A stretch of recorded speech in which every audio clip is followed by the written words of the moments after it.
অঙ্ক করছি। দেখো, পিতা ও পুত্রের বয়সের সমষ্টি ৮০ বছর। সমষ্টি ৮০ বছর। পিতার বয়স পুত্রের বয়সের ৪ গুণ। তাদের প্রত্যেকের বয়স কত? দেখো, এই অঙ্কটা কোন পূজা বের করতে হবে। দেখো, আমরা কোনো কিছু বার করতে পারতেছি না। এখন প্রথমেই আমরা মনে করি বা ধরি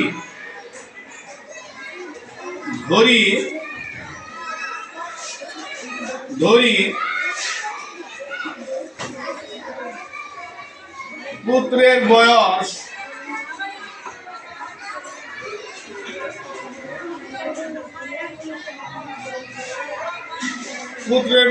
সমান পুত্রের বয়সের ১ গুণ। এটা আমরা ধরছি, পুত্রের বয়স সমান পুত্রের বয়সে ১ গুণ। এখন এদিকে দেওয়া আছে বইয়ের মধ্যে পিতার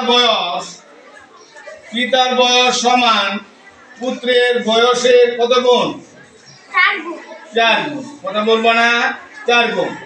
এটাকে আমি কি করে দিব? যোগ করে ফেলবো। এখন আমি এদিকে কি লিখতে পারি? পিতা ও পুত্রের বয়সের সমষ্টি সমান পুত্রের বয়সের ২ করলে কত হচ্ছে? ৫ গুণ।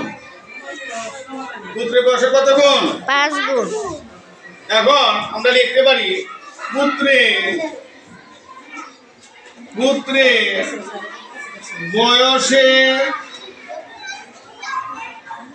৫ গুণ সমান কত বছর?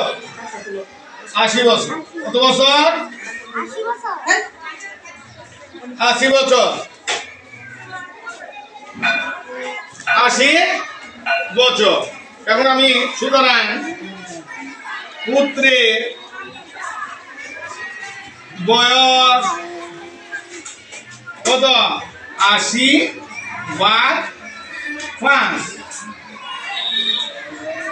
বছর সমান সমান ওইটাকে যদি আমি ভাগ করি, ৮০টা যদি আমি ভাগ করি, ৫ দ্বারা ভাগ করি, কত হবে?